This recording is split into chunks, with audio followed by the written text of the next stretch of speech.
Bienvenidos al repaso general del primer parcial de la materia Patología del Sistema Endocrino. En esta sesión revisaremos los temas fundamentales que hemos trabajado durante las últimas semanas y que forman parte de la base para comprender las funciones del sistema endocrino, la regulación hormonal y las principales alteraciones que afectan a las glándulas tiroides y paratiroides. Este repaso tiene como finalidad consolidar los conocimientos adquiridos, identificar las relaciones entre las distintas glándulas y sus mecanismos de acción, y prepararlos para interpretar las manifestaciones clínicas y de laboratorio de los trastornos endocrinos más frecuentes. A lo largo de esta clase, repasaremos conceptos esenciales de anatomía, fisiología y fisiopatología endocrina, destacando los aspectos más relevantes para la práctica profesional en enfermería de cuidados intensivos. Recordemos que el sistema endocrino actúa en conjunto con el sistema nervioso para mantener la homeostasis del cuerpo. Ambos sistemas se comunican de manera constante para coordinar procesos tan importantes como el metabolismo, el crecimiento, la reproducción y la respuesta al estrés. En este repaso reforzaremos esa idea de red integrada, un sistema de glándulas que se comunican mediante mensajeros químicos llamados hormonas, capaces de producir efectos en órganos muy distantes del lugar donde se originan. Durante este repaso repasaremos 4 ejes principales. Primero, el sistema endocrino en su conjunto, sus glándulas, sus funciones y la manera en que regula el equilibrio interno del organismo. Segundo, la adenohipófisis, conocida como la glándula maestra, que controla la secreción de hormonas que influyen en el metabolismo, el crecimiento y la reproducción. Tercero, la glándula tiroides, responsable del control metabólico y del desarrollo corporal. Y por último, las glándulas paratiroides, que junto con la calcitonina y la vitamina D, regulan el metabolismo mineral y óseo, garantizando la estabilidad del calcio en sangre. Mi recomendación es que durante el repaso tomen nota de los conceptos clave, identifiquen las relaciones entre los distintos ejes hormonales y piensen en ejemplos clínicos o de pacientes que hayan visto en su práctica. No busquen memorizar cifras, sino comprender los mecanismos que explican los síntomas y las alteraciones que observamos en la práctica diaria. Esa comprensión es lo que les permitirá responder con seguridad en su examen y aplicar estos conocimientos al cuidado del paciente crítico. Comencemos con los objetivos del repaso. En esta segunda parte, estableceremos los objetivos generales de nuestro repaso. El primero es reforzar los conceptos básicos del sistema endocrino y de las glándulas que lo componen. Necesitamos que comprendan cómo funciona este sistema como una red, cómo se comunican las glándulas entre sí y cómo las hormonas viajan a través de la sangre para ejercer su efecto en tejidos específicos. Comprender esto permitirá interpretar los mecanismos de regulación y las consecuencias clínicas de su alteración. El segundo objetivo es identificar las funciones hormonales más importantes y sus mecanismos de acción. Esto incluye recordar qué tipo de hormona actúa sobre qué tipo de receptor, si es liposoluble o hidrosoluble, cómo se transporta en la sangre y cuál es su vida media. Saber estos detalles les ayudará a entender por qué algunas hormonas tienen efectos rápidos, como la adrenalina, mientras que otras producen cambios más lentos y duraderos, como el cortisol o las hormonas tiroideas. El tercer objetivo es reconocer las principales patologías de la tiroides y las paratiroides. Debemos recordar sus manifestaciones clínicas, los estudios diagnósticos que se utilizan para confirmarlas y los principios generales de tratamiento. En enfermería intensiva, estas patologías son particularmente importantes, ya que los desequilibrios hormonales pueden alterar la función cardiovascular, el metabolismo de la glucosa y la respuesta al estrés. Finalmente, el cuarto objetivo es aplicar estos conocimientos a la práctica clínica. Esto significa que deben ser capaces de reconocer signos y síntomas compatibles con un trastorno endocrino, interpretar los resultados de laboratorio más comunes y comprender la importancia del monitoreo hormonal en pacientes hospitalizados o en unidades de cuidados críticos. Además, queremos que este repaso sirva para que integren los conocimientos teóricos con la práctica profesional. Cuando vean a un paciente con alteraciones de temperatura, cambios de peso, fatiga, palidez o taquicardia, piensen en la posible implicación hormonal y en cómo pueden intervenir desde su rol como profesionales de enfermería para apoyar el diagnóstico, el tratamiento y la vigilancia clínica. El sistema endocrino es un conjunto de glándulas altamente especializado cuya función principal es mantener el equilibrio interno del organismo. Este sistema trabaja de manera silenciosa, liberando sustancias químicas llamadas hormonas directamente en la sangre, las cuales actúan sobre órganos o tejidos diana. A diferencia del sistema nervioso, que responde de manera rápida a los estímulos, el sistema endocrino regula procesos más lentos pero sostenidos, como el crecimiento, el desarrollo, la reproducción y el metabolismo. Entre las glándulas más importantes se encuentran el hipotálamo, la hipófisis, la tiroides, las paratiroides, las suprarrenales, el páncreas y las gónadas. Todas ellas forman una red integrada que se comunica constantemente. En la parte superior de esta red se encuentra el eje hipotálamo-hipófisis, encargado de coordinar y modular la actividad del resto de las glándulas. El hipotálamo actúa como el centro de control, recibiendo señales del sistema nervioso y respondiendo con la liberación de hormonas liberadoras o inhibidoras, que regulan la función de la hipófisis. Esta, a su vez, secreta hormonas tróficas que estimulan a otras glándulas como la tiroides, las suprarrenales o las gónadas. El sistema endocrino mantiene la homeostasis, que es la estabilidad del medio interno. Esto incluye el control del nivel de glucosa, la presión arterial, la temperatura corporal, el equilibrio hidroelectrolítico y el metabolismo energético.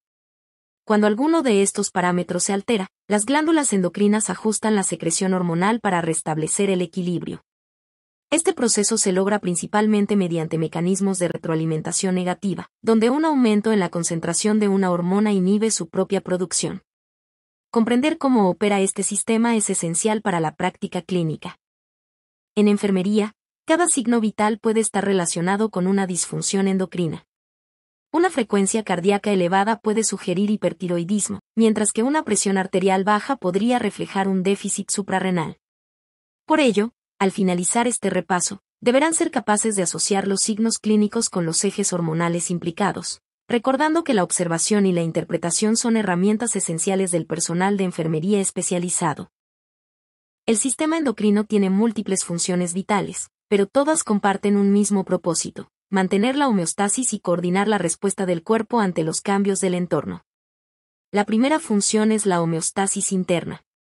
Las glándulas endocrinas participan en la regulación de líquidos corporales, el equilibrio de electrolitos y los niveles de glucosa en sangre.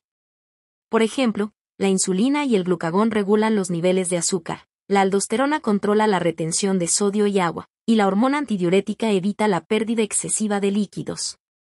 La segunda función es el crecimiento y desarrollo.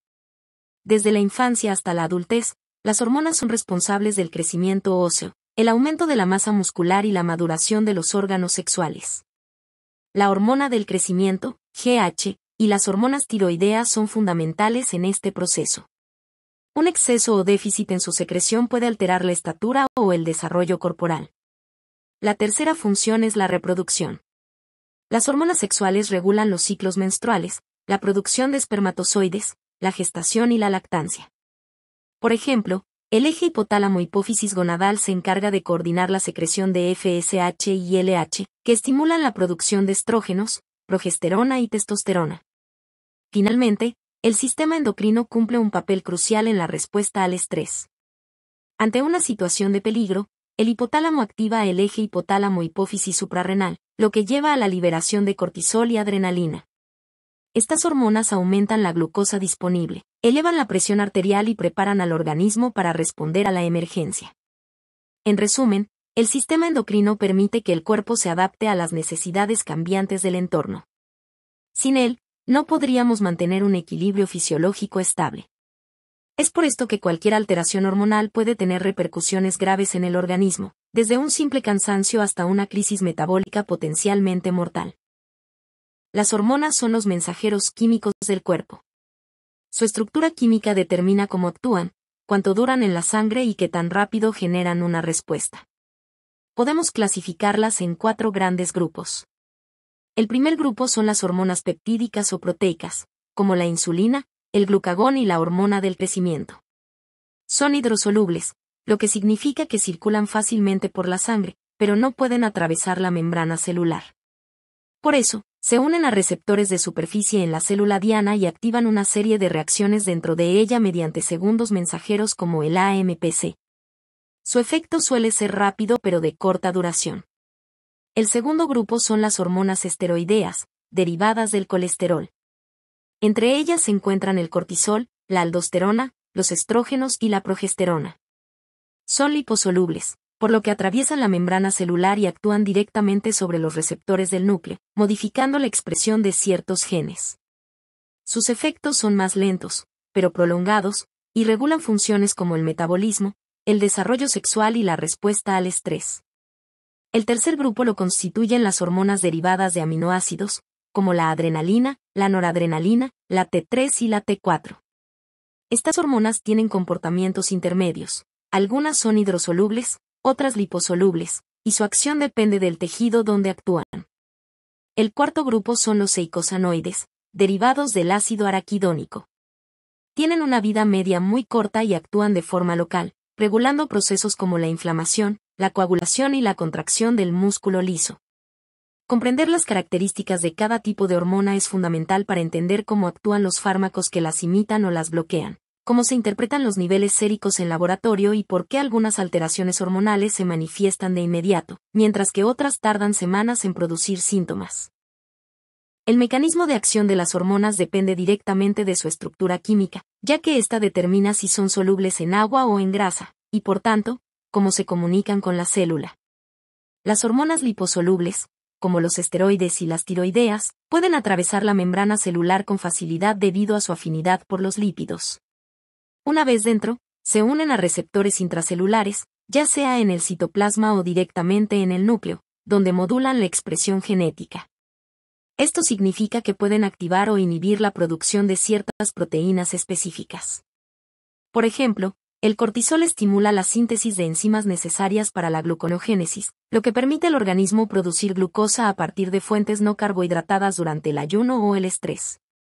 Por otro lado, las hormonas hidrosolubles, como las peptídicas y las catecolaminas, no pueden atravesar la membrana celular, por lo que deben actuar desde el exterior.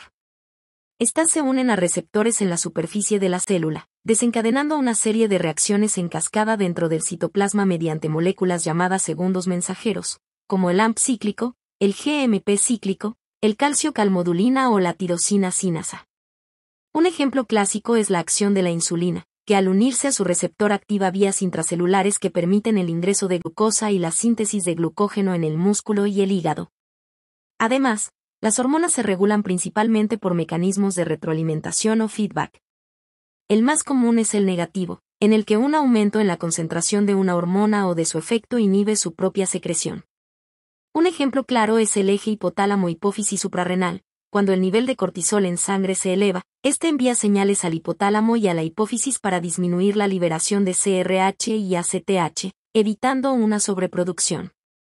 En cambio, el feedback positivo es menos frecuente, pero ocurre, por ejemplo, durante la ovulación, cuando el aumento de estrógenos estimula una liberación súbita de LH que desencadena la salida del óvulo. Estos mecanismos garantizan que las concentraciones hormonales se mantengan dentro de rangos muy precisos, evitando tanto el déficit como el exceso. El personal de enfermería debe comprender este equilibrio, ya que cualquier alteración en la secreción, el transporte o la acción de una hormona puede traducirse en manifestaciones clínicas significativas. Entender cómo actúan las hormonas no solo permite interpretar los resultados del laboratorio, sino también anticipar los efectos secundarios de terapias hormonales o medicamentos que interfieren con estos procesos, como los corticoides, los anticonceptivos o los bloqueadores tiroideos. El hipotálamo es una estructura del cerebro pequeña pero de enorme importancia. Funciona como el centro de integración entre el sistema nervioso y el sistema endocrino, regulando funciones vitales como la temperatura corporal, el hambre, la sed, el sueño, el comportamiento sexual y la respuesta al estrés. Además, controla la actividad de la hipófisis, lo que lo convierte en el verdadero director de orquesta del sistema endocrino. Produce varias hormonas que se dividen en tres grupos principales: liberadoras, inhibidoras y neurohipofisarias. Entre las liberadoras encontramos la TRH, que estimula la secreción de TSH y prolactina, la CRH, que estimula la liberación de ACTH, la GHRH, que promueve la secreción de GH, y la GNRH, que regula la liberación de FSH y LH. Por otro lado, las hormonas inhibidoras son la somatostatina, que detiene la secreción de GH y TSH, y la dopamina, que suprime la liberación de prolactina.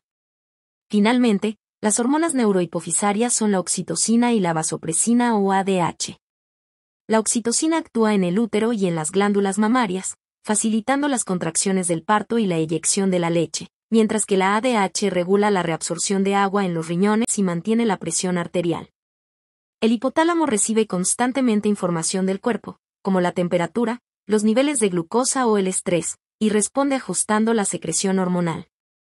Cuando, por ejemplo, el cuerpo está sometido a una situación de tensión, el hipotálamo libera CRH, activando la hipófisis y, en consecuencia, la secreción de cortisol por las glándulas suprarrenales. Este proceso permite una respuesta adaptativa, preparando al organismo para enfrentar la demanda energética. Desde el punto de vista clínico, cualquier alteración en el hipotálamo puede producir desequilibrios importantes. Un exceso de CRH puede causar hipercortisolismo, mientras que su déficit provoca insuficiencia suprarrenal. Del mismo modo, un exceso de dopamina inhibe la prolactina, causando infertilidad, y su déficit la eleva, generando galactorrea. En la práctica hospitalaria, es importante vigilar estos signos, ya que muchos pacientes en unidades de cuidados intensivos presentan alteraciones hipotalámicas secundarias al estrés prolongado, a la fiebre o al trauma craneoencefálico. Por todo esto, el hipotálamo no solo regula la secreción de hormonas, sino que también actúa como un sistema de comunicación entre el cerebro y las glándulas periféricas. Es el puente entre la mente y el cuerpo. La adenohipófisis, o lóbulo anterior de la hipófisis, se encuentra en la base del cerebro, justo debajo del hipotálamo, y está conectada a él a través del sistema porta-hipofisario. Representa cerca del 75% del peso total de la hipófisis y es responsable de la producción de 6 hormonas tróficas fundamentales que controlan el funcionamiento de otras glándulas. Por ello, se le conoce como la glándula maestra del sistema endocrino. Las principales células de la adenohipófisis son las somatotropas, que secretan la hormona del crecimiento, las lactotropas, que producen prolactina, las corticotropas, que liberan ACTH, las tirotropas, responsables de la TSH, y las gonadotropas, que secretan FSH y LH. Cada una de estas hormonas tiene efectos específicos sobre órganos y tejidos diana, y su secreción está estrictamente regulada por el hipotálamo a través de señales liberadoras o inhibidoras. Por ejemplo, la hormona del crecimiento estimula el crecimiento de huesos y tejidos, y su exceso puede causar acromegalia o gigantismo, mientras que su déficit provoca talla baja o debilidad muscular. La prolactina participa en la producción de leche materna, pero si se secreta en exceso, puede causar galactorrea y amenorrea. La ACTH controla la liberación de cortisol en las glándulas suprarrenales, esencial para la respuesta al estrés. La TSH estimula la tiroides para producir T3 y T4, que regulan el metabolismo. Y las gonadotropinas, FSH y LH, regulan la función reproductiva tanto en hombres como en mujeres. En el contexto clínico, los trastornos hipofisarios son frecuentes y pueden presentarse como hipersecreción o hiposecreción de una o varias hormonas. Los adenomas hipofisarios son los más comunes y, dependiendo de su tamaño y tipo, pueden generar síntomas neurológicos como cefalea y alteraciones visuales, además de síntomas endocrinos específicos según la hormona afectada. El conocimiento de estas funciones es indispensable en enfermería, ya que permite reconocer signos precoces de disfunción hipofisaria en pacientes hospitalizados. La observación de cambios en el crecimiento, el peso, la distribución del vello, la presión arterial o el metabolismo puede ser la primera pista de un trastorno endocrino subyacente. En esta lámina repasaremos de manera puntual las principales hormonas producidas por la adenohipófisis y sus funciones fisiológicas más relevantes. La hormona del crecimiento o GH tiene un papel clave en el desarrollo corporal. Estimula la síntesis de proteínas, promueve el crecimiento de huesos largos y favorece la utilización de grasa como fuente de energía. Además, aumenta la glucosa en sangre al antagonizar la acción de la insulina. Su liberación está regulada por la hormona liberadora de GH y por la somatostatina, que la inhibe. La prolactina o PRL está encargada de la producción de leche materna y también tiene un efecto inhibidor sobre la función reproductiva. Durante la lactancia, sus niveles elevados suprimen la ovulación al reducir la liberación de GnRH. Cuando se produce en exceso fuera del periodo posparto, puede causar galactorrea, infertilidad y alteraciones menstruales. La ACTH estimula la corteza suprarrenal para producir cortisol y andrógenos. El cortisol es esencial para mantener la presión arterial, el metabolismo de la glucosa y la respuesta inmunitaria. Su secreción sigue un ritmo circadiano, con niveles más altos en la mañana y más bajos en la noche. La TSH, o tirotropina, estimula la glándula tiroides para la producción de T3 y T4, que regulan la velocidad del metabolismo, el consumo de oxígeno y la producción de calor.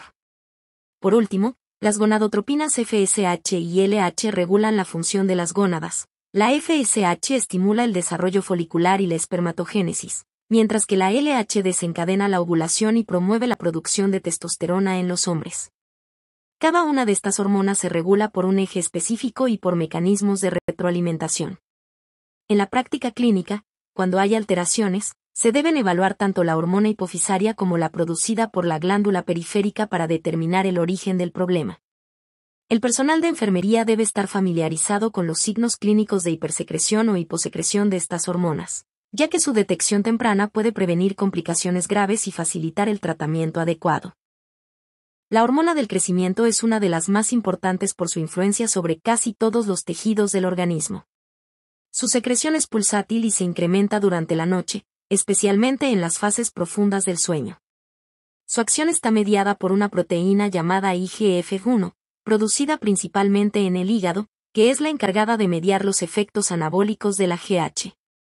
Entre sus funciones fisiológicas destacan la estimulación del crecimiento óseo y cartilaginoso, el aumento de la masa muscular y la reducción de la grasa corporal. Además, tiene un efecto metabólico importante, ya que incrementa los niveles de glucosa al disminuir su captación en los tejidos periféricos, lo que puede generar un estado parecido al de la diabetes. Los trastornos de la GH dependen del momento de la vida en que se produzcan. Si el exceso ocurre antes del cierre de las placas de crecimiento, se presenta el gigantismo, caracterizado por un crecimiento desproporcionado en la talla y las extremidades. En cambio, si ocurre después del cierre epifisario, se desarrolla la acromegalia, que se manifiesta con rasgos faciales toscos, manos y pies grandes, y visceromegalias. Por el contrario, la deficiencia de GH en niños produce talla baja con proporciones corporales normales, y en adultos genera fatiga, aumento de grasa abdominal, pérdida de masa muscular y alteraciones metabólicas. Su diagnóstico se realiza mediante la medición de GH e IGF-1 y pruebas de estimulación o supresión, según el caso. El tratamiento varía desde la cirugía transesfenoidal en los adenomas secretores hasta la administración de GH recombinante en pacientes con déficit. Comprender la fisiología y las alteraciones de la GH es esencial en el contexto de enfermería, ya que estos pacientes requieren vigilancia del crecimiento, control metabólico, seguimiento psicológico y educación sobre la adherencia al tratamiento. El gigantismo y la acromegalia son dos trastornos causados por el exceso en la producción de la hormona del crecimiento o GH. La diferencia radica en el momento en que ocurre el exceso. Si se produce antes del cierre de las placas de crecimiento, durante la niñez o adolescencia, provoca gigantismo. Si ocurre en la etapa adulta, después de que los huesos ya no pueden crecer en longitud, se desarrolla acromegalia. En el gigantismo hay un crecimiento exagerado de manos, pies y extremidades, con estatura muy superior a la media. En la acromegalia, el cuerpo no crece en altura, pero sí se ensanchan los huesos y tejidos blandos, especialmente en el rostro, las manos y los pies. Los pacientes desarrollan facies tosca, prognatismo mandibular, lengua aumentada, separación dental y engrosamiento de la piel. A nivel sistémico, pueden presentar hipertrofia cardíaca, apnea del sueño, diabetes tipo 2 y alteraciones articulares. Estas complicaciones aumentan el riesgo cardiovascular y reducen la calidad de vida. El diagnóstico se basa en niveles elevados de GH e IGF-1 y la falta de supresión de la GH tras una sobrecarga oral de glucosa. La resonancia magnética de silla turca permite confirmar la presencia de un adenoma hipofisario productor de GH. El tratamiento de elección es la cirugía transesfenoidal. Si persiste la hipersecreción, se añaden análogos de somatostatina o antagonistas del receptor de GH, y en casos resistentes se usa radioterapia. En la práctica de enfermería, es importante vigilar la presión arterial, la glucemia y los cambios físicos progresivos. También debe ofrecerse educación al paciente sobre la importancia del tratamiento continuo, el control endocrinológico y el apoyo emocional, pues los cambios corporales afectan su autoestima. Con un manejo oportuno y un seguimiento multidisciplinario, la mayoría de los pacientes puede estabilizar la enfermedad y mejorar su calidad de vida. La glándula tiroides tiene forma de mariposa y se ubica en la parte anterior del cuello, por debajo de la laringe y delante de la tráquea. Está compuesta por dos lóbulos unidos por el istmo y posee abundante irrigación sanguínea, reflejo de su alta actividad metabólica. Las células foliculares producen las hormonas tiroideas T3 y T4, que requieren yodo para su síntesis, mientras que las células parafoliculares secretan calcitonina, responsable de disminuir el calcio sérico. Las hormonas tiroideas regulan el metabolismo basal, el crecimiento, el desarrollo neurológico y la temperatura corporal. Incrementan el consumo de oxígeno, la frecuencia cardíaca y la síntesis de proteínas, por lo que afectan prácticamente a todos los órganos del cuerpo. Su producción se regula mediante el eje hipotálamo-hipófisis tiroides. La TRH del hipotálamo estimula la secreción de TSH en la hipófisis, y esta a su vez estimula la tiroides para liberar T3 y T4. Cuando los niveles de estas hormonas aumentan, se ejerce una retroalimentación negativa que reduce la liberación de TSH y TRH. El equilibrio entre estos tres componentes garantiza un metabolismo estable. Las alteraciones tiroideas son muy frecuentes. Un exceso de hormonas provoca hipertiroidismo, caracterizado por metabolismo acelerado, mientras que su déficit causa hipotiroidismo, con metabolismo lento.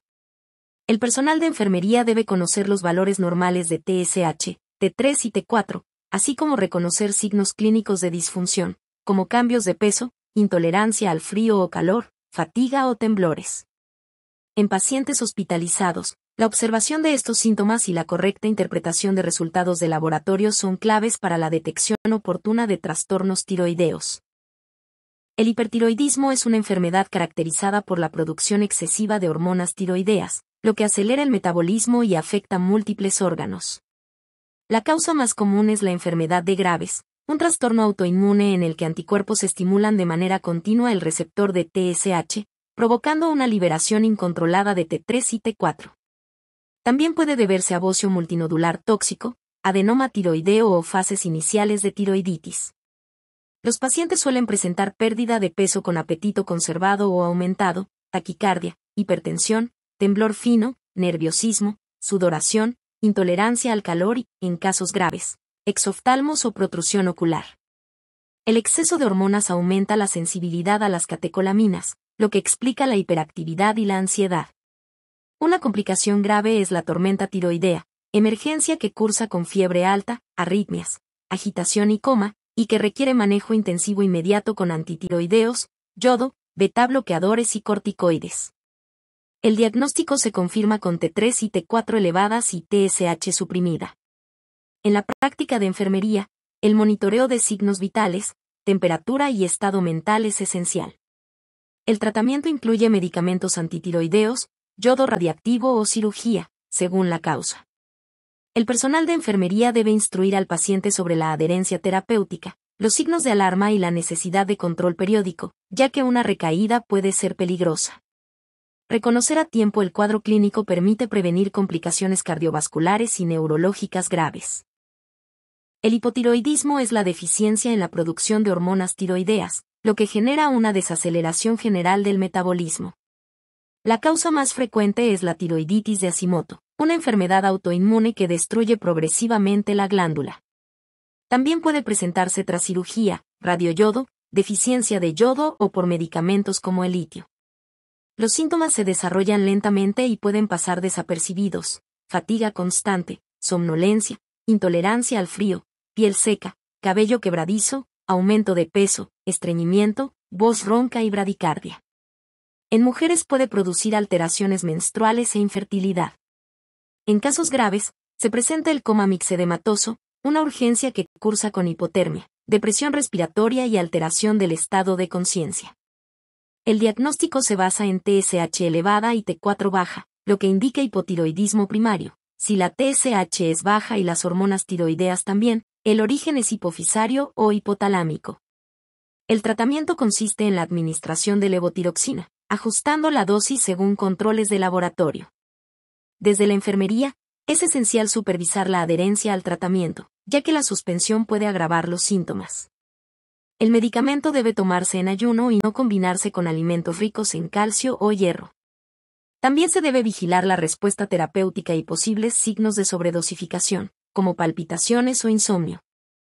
Con tratamiento adecuado, el paciente puede llevar una vida normal, pero la educación continua es vital para garantizar el éxito terapéutico. El yodo es un elemento esencial para la producción de hormonas tiroideas. Cuando la ingesta de yodo es insuficiente, la glándula tiroides no puede sintetizar T3 y T4, lo que desencadena una elevación compensatoria de TSH. Este estímulo crónico provoca hipertrofia tiroidea y formación de bocio. El bocio endémico es común en regiones con bajo contenido de yodo en el suelo o en dietas pobres en pescado y sal yodada. Aunque la mayoría de los casos son benignos, el agrandamiento excesivo puede causar dificultad para respirar o tragar. La deficiencia de yodo no solo afecta a adultos, sino también a mujeres embarazadas y niños, en quienes puede causar retraso mental, sordomudez y cretinismo congénito. La prevención más efectiva es la yodación universal de la sal, promovida por la OMS. La dosis diaria recomendada es de 150 microgramos para adultos y 250 microgramos para embarazadas y lactantes. El diagnóstico se realiza mediante evaluación clínica, ecografía y determinación de yodo urinario. El tratamiento incluye suplementos de yodo y control del tamaño del bocio. En enfermería, se debe fomentar la educación sobre alimentación balanceada y consumo de sal yodada, además de vigilar el estado respiratorio y los signos de compresión en pacientes con bocio grande. Este problema resalta la importancia de la prevención y del trabajo comunitario en salud pública, pues un micronutriente tan pequeño puede marcar la diferencia entre un desarrollo neurológico normal y un daño irreversible. Las tiroiditis son procesos inflamatorios de la glándula tiroides que pueden tener causas infecciosas, autoinmunes o postvirales, y producir tanto hipertiroidismo como hipotiroidismo, dependiendo de la fase. Existen tres formas principales: aguda, subaguda y crónica. La tiroiditis aguda o supurativa es poco frecuente y suele deberse a infecciones bacterianas, generalmente por diseminación hematógena o por contigüidad desde estructuras vecinas. Se presenta con fiebre alta, dolor intenso en el cuello, enrojecimiento local y, en algunos casos, dificultad para tragar o hablar. Su manejo incluye antibióticos y, si existe absceso, drenaje quirúrgico. La tiroiditis subaguda de Decker-Vine tiene probable origen viral y suele manifestarse después de una infección respiratoria. Cursa con dolor cervical irradiado al oído, fiebre moderada y malestar general. En su primera fase se produce hipertiroidismo transitorio, seguido de una etapa de hipotiroidismo temporal antes de la recuperación total. Su tratamiento se basa en antiinflamatorios y, en casos severos, corticoides. La tiroiditis crónica de Hashimoto, en cambio, es una enfermedad autoinmune donde el cuerpo produce anticuerpos contra la tiroglobulina y la peroxidasa tiroidea, destruyendo progresivamente la glándula. Se caracteriza por un bocio duro, hipoecoico y no doloroso, con hipotiroidismo permanente. Es más común en mujeres y se asocia con otras enfermedades autoinmunes como lupus o diabetes tipo 1. Por otro lado, el cáncer de tiroides representa una de las neoplasias endocrinas más frecuentes. Se clasifica en 4 tipos: papilar, folicular, medular y anaplásico. El carcinoma papilar es el más común y de mejor pronóstico. Suele diseminarse por vía linfática y tiene una supervivencia superior al 95%. El folicular se disemina por vía hematógena, con metástasis a hueso y pulmón. El medular deriva de las células productoras de calcitonina y puede presentarse de forma familiar asociada a síndromes Mendoza y 2B. Finalmente, el anaplásico es muy agresivo, afecta principalmente a personas mayores y tiene mal pronóstico, con crecimiento rápido y síntomas compresivos severos. El diagnóstico se realiza con ecografía, PAF y determinación de marcadores tumorales. Desde la enfermería, el acompañamiento postoperatorio es esencial: vigilancia de la vía aérea, detección de signos de hipocalcemia y educación sobre el tratamiento sustitutivo con levotiroxina. Las glándulas paratiroides son pequeñas estructuras endocrinas, generalmente 4, situadas en la cara posterior de la glándula tiroides. A pesar de su reducido tamaño, desempeñan un papel vital en la regulación del metabolismo mineral óseo. Su principal hormona es la paratormona o PTH, que mantiene los niveles de calcio y fósforo en sangre dentro de un rango estrecho, esencial para la contracción muscular, la coagulación y la transmisión nerviosa. La PTH actúa en 3 órganos clave: el hueso, el riñón y el intestino. En el hueso, estimula a los osteoclastos para liberar calcio al torrente sanguíneo, proceso que ocurre cuando las concentraciones séricas están bajas. En el riñón, favorece la reabsorción de calcio en los túbulos renales y al mismo tiempo incrementa la excreción de fósforo. También estimula la enzima 1-alfa-hidroxilasa, que convierte la vitamina D en su forma activa, el calcitriol. Este calcitriol, a su vez, aumenta la absorción intestinal de calcio y fósforo, completando el circuito de regulación. La calcitonina, producida en la tiroides, actúa de forma opuesta. Reduce el calcio sérico al inhibir la actividad osteoclástica y aumentar su excreción renal. De esta manera, la PTH, la vitamina D y la calcitonina conforman un sistema de equilibrio dinámico que mantiene la homeostasis mineral. Las alteraciones en este eje pueden causar hipocalcemia o hipercalcemia, con graves consecuencias neuromusculares. En la práctica de enfermería, es crucial conocer los signos de alteración del calcio, parestesias, espasmos musculares, convulsiones o, en casos de exceso, letargo, arritmias y debilidad. En pacientes postoperatorios de tiroidectomía, la vigilancia de signos de hipocalcemia es prioritaria, ya que la manipulación o daño de las paratiroides puede provocar descensos agudos del calcio sérico que comprometen la vida del paciente. El hiperparatiroidismo es una enfermedad en la que las glándulas paratiroides secretan PTH en exceso, lo que provoca un aumento del calcio en sangre y una desmineralización progresiva de los huesos. Existen 3 tipos: primario, secundario y terciario. El primario se debe generalmente a un adenoma paratiroideo benigno y se caracteriza por hipercalcemia, hipofosfatemia y niveles elevados de PTH. Sus síntomas se resumen en la clásica tetrada: bones, stowns, groans and sacc overtones, es decir, dolor óseo, cálculos renales, molestias abdominales y alteraciones mentales como depresión o confusión. El hiperparatiroidismo secundario ocurre como respuesta compensatoria a la hipocalcemia crónica, común en pacientes con insuficiencia renal o déficit de vitamina D. En este caso, la PTH aumenta para intentar normalizar los niveles de calcio, pero el exceso de actividad osteoclástica termina debilitando los huesos.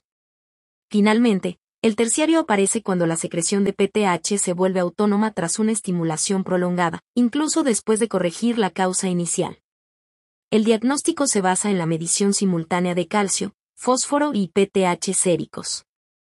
El tratamiento del primario es la paratiroidectomía. En el secundario, se usan suplementos de vitamina D activa, quelantes de fósforo y fármacos como Cinacalcet, que sensibiliza el receptor de calcio. La osteoporosis, por su parte, es una enfermedad esquelética caracterizada por pérdida de masa ósea y deterioro de la microarquitectura del hueso, lo que aumenta el riesgo de fracturas. Se asocia con envejecimiento, menopausia, uso prolongado de corticoides, desnutrición y sedentarismo. Es una patología silenciosa hasta que aparece una fractura, siendo las más comunes las de cadera, muñeca y vértebras. Su diagnóstico se confirma mediante densitometría ósea, DEXA. El manejo incluye ejercicio regular, dieta rica en calcio y vitamina D, y tratamiento farmacológico con bifosfonatos, denosumab o teriparatida. En enfermería, la prevención de caídas, el fomento de actividad física segura y la adherencia terapéutica son pilares del cuidado integral. La vitamina D y la calcitonina son 2 hormonas fundamentales en el mantenimiento del equilibrio del calcio y fósforo. La vitamina D puede obtenerse por 2 vías: a través de la dieta, pescados grasos, huevos, lácteos fortificados, o mediante la exposición solar, donde la radiación ultravioleta convierte el 7 de hidrocolesterol de la piel en colecalciferol, vitamina D3. Este compuesto sufre 2 transformaciones. Primero en el hígado, donde se convierte en 25-hidroxivitamina D o calcidiol, y luego en el riñón, donde la enzima 1-alfa-hidroxilasa la transforma en 1,25-dihidroxivitamina D o calcitriol, su forma activa. El calcitriol incrementa la absorción intestinal de calcio y fósforo, estimula la mineralización ósea y modula la secreción de PTH. Su deficiencia provoca raquitismo en niños y osteomalacia en adultos, enfermedades que se caracterizan por huesos blandos y deformidades esqueléticas. La calcitonina, secretada por las células C de la tiroides, actúa como antagonista fisiológica de la PTH. Se libera cuando los niveles de calcio aumentan y ejerce un efecto hipocalcemiante al inhibir la actividad de los osteoclastos y aumentar la eliminación renal de calcio y fósforo.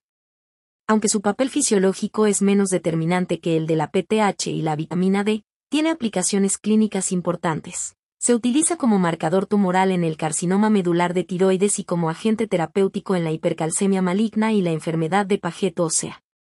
El equilibrio entre PTH, calcitonina y vitamina D garantiza la homeostasis del calcio, que debe mantenerse entre 8.5 y 10.5 mg/dl. En enfermería, es esencial conocer los signos de alteraciones cálcicas, fomentar la exposición solar moderada, la dieta rica en calcio y vitamina D, y la movilidad activa para conservar la densidad ósea. En este repaso hemos comprendido cómo el sistema endocrino actúa como una red integrada que mantiene la homeostasis del cuerpo. A través de los ejes hipotálamo-hipófisis-tiroides-paratiroides, se regulan funciones vitales como el metabolismo, el crecimiento, la reproducción y el equilibrio mineral. Las alteraciones en cualquiera de estos niveles pueden provocar enfermedades con repercusiones sistémicas graves, desde el hipertiroidismo hasta el hiperparatiroidismo o la osteoporosis.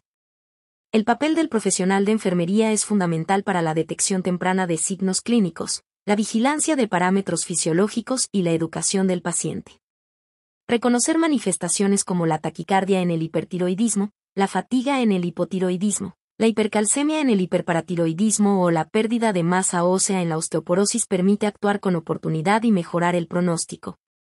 También se deben recordar los valores normales de laboratorio que orientan el diagnóstico. TSH entre 0.4 y 4.0 MUAI/L, T4 libre entre 0.8 y 1.8 NG/DL, T3 libre entre 2.3 y 4.2 PG/ml y calcio sérico entre 8.5 y 10.5 mg/dl. El aprendizaje más importante es entender los mecanismos fisiopatológicos, no solo memorizar cifras. Cada hormona tiene un papel y un equilibrio que, al alterarse, se refleja en el paciente.